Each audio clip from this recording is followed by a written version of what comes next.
Go drop like rain, nigga, watch me hit those trees. You could consider this a part 2 to my average ninja video, because I bring up some of the same situations and reasonings to get my point across in this video, but you know the drill. Like, subscribe, comment, and share with anyone who'll listen. I really appreciate it, and I hope you guys enjoy the video. There are 5 ninja ranks in Naruto, 6 if you count Hokage, and a few outliers that aren't really specific to a ranking system the way the main 5 are. And those are Academy Student, Genin, Chunin, Jonin, and Anbu. And I split Jonin and Anbu because there is a tangible gap between the normal Jonin and the normal Anbu member. And of course the Anbu only really exists in Konoha. Side note, Haku was pretending to be a hidden miss tracker ninja, not an Anbu, but for all intents and purposes, I'm pretty sure all villages have a clear line between their elite and their super elite. And I just want to have the conversation, does any of that matter? And off the top, we have to take Naruto out of the situation because he was the most powerful person alive and saved the whole world, all while still being a Genin. But he's the main character, so he's not relevant in this conversation. What I'm asking is, if you're, let's say, a Genin and you hear you're going up against a Chunin, how worried are you really? And maybe the gap from Genin to Jonin is clear, but not really, because I believe a Genin beat a Chunin 100 times out of 100 over a Chunin beating a Jonin. I honestly think the discrepancy of skill and even power of a Jonin is what all 3 lower ranks have combined. And I think the gap is even wider for a Jonin to an Anbu level ninja, so maybe they matter, but if we dip back down into the lower ranks, I wouldn't even be surprised to see an Academy student beat a Chunin. And I know I said we'd leave Naruto out of it, but let's just examine the time he did that. Naruto was portrayed to be worse at everything than everybody.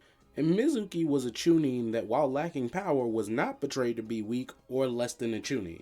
And yes, this was to signify that Naruto was special, but was he at this point in the story when he didn't even have an attribute to talk about? No speed, no strength, no agility, no jutsu. So even when he beats Mizuki, the Shadow Clones were probably one-punch poofs. And if no Sharingan Sasuke can deal with 2 Chunin at once, then I feel like even a no-name Genin could probably be well above Chunin level without ever making the rank. Because as far as we know, the Chunin exams are more political than it is a test, and we never really see anyone except our main character get a rank outside of the normal way. So we have to assume it's extremely rare for that to happen, and if that's the case, you could have Academy students running around doing C or even low B rank missions, which is insane because even though Hashirama built the village to stop the deaths of children, Naruto is a show all about 14-year-old soldiers that participate in wars with essentially magic, and the magic doesn't seem to make it any less traumatizing. But I'm off topic. The only ranks that have easy wins are ranks that most ninja will never get close to. So you see how we can end up with the overrated legends we do, and how the ninja who probably deserve a little more respect get most of the undeserved hate. Like Tsunade. Tsunade is kinda ass as a ninja. Her only real skill is chakra control, and she only uses it to punch hard. Not good, hard.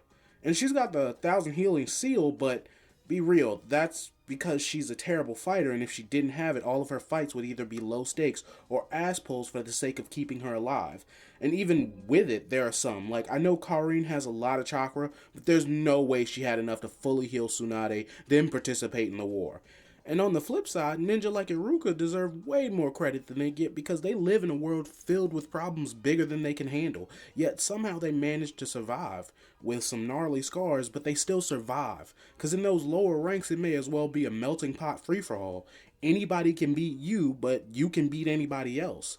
I don't think it's the same way at higher levels. Like, if you're fairly even, it might be a toss-up, but if there's any gap in any way, it will be taken advantage of. And actually, I think that's all for this one, but let me know what you guys think in the comments. Until next time, peace. That thunder on me clap, make a nigga think before he act. Have a nigga dying on his back, then we double back. Shooters leaving rubber where you at, that's why niggas never wanna match.